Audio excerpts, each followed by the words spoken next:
ይሄ ደግሞ ትልቅ ህንጻ ነበረ ሲዳሩ መዋቢያ መኳያ ማጌጫቸው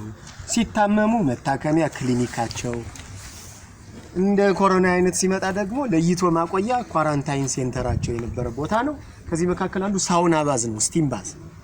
የድንጋውን ያጋሉ ውሃ ያደረጉ ስቲም ሲያደርግ እሱ የእሳት ማንደጃ ክፍል ነው ይሄ በዚህ በኩል ሁለት ክፍሎች አሉ ሶስት አቺ ሮማንስ በከተ ገጀሪ ካስ ገጀሪ ቦለ ጆ ቢደቴ አፍሲሰኒ ወይ ኢዲዮ ሪቲና ማይደኒ ዩለሚ የዚና ካስቱራ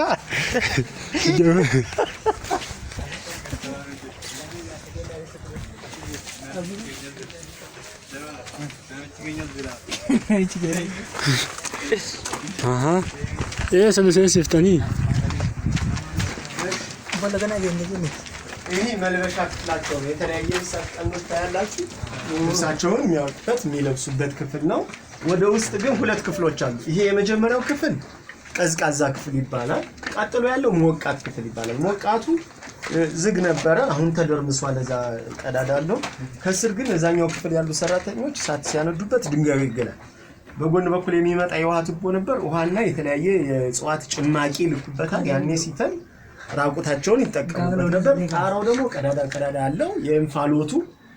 መውጫ ነው ቱቦ ነው የሰሩለት ከዛ ያሙቀቱን ከተጠቀሙ በኋላ እዚህ መጣው በቀዝቃዛው ታጥለው ሌሎች መታሻ ቤት አዝማሪ ቤት ምግብ ቤት የሚባሉ ክፍሎች ነበሩ ያንን ይጠቀሙ ነበር ኮሚቶ ጋመነ ግማ ኮኖዩ ይሄ እንዴት ነው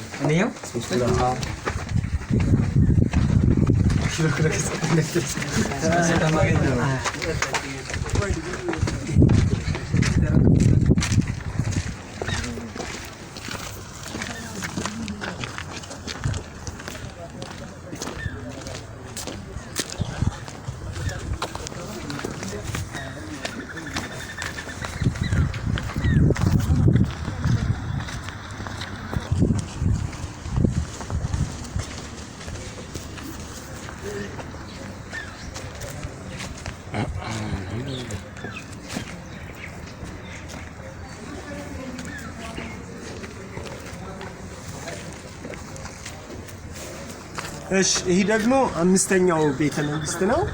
የመሲ ሰገድ በካፋ ያጼ በካፋ ቤተ መንግስት ነው አጼ በካፋ የዳዊት ትንሽ ወንድም ናቸው ያጼ ኢያሱ ልጅ ናቸው አጼ ዳዊት ደግሞ ተሳትቸው ተተክተው ነገሱ ይሄን ቅርጽ ያለውን ቤተ መንግስት አሰርተው ይሄኛው የመመገቢያና የስብሰባ አዳራሽ ይሄ ደግሞ የፈረሶች ቤት ነው በሳቸው ስር ወደ 9 የሚጠጉ ንጉሶች አሉ ለንጉሰ ነገስቱ የሚገብሩ ወደዚህ ሲመጡ ለእያንዳንዳቸው የፈረስ ቤት ነው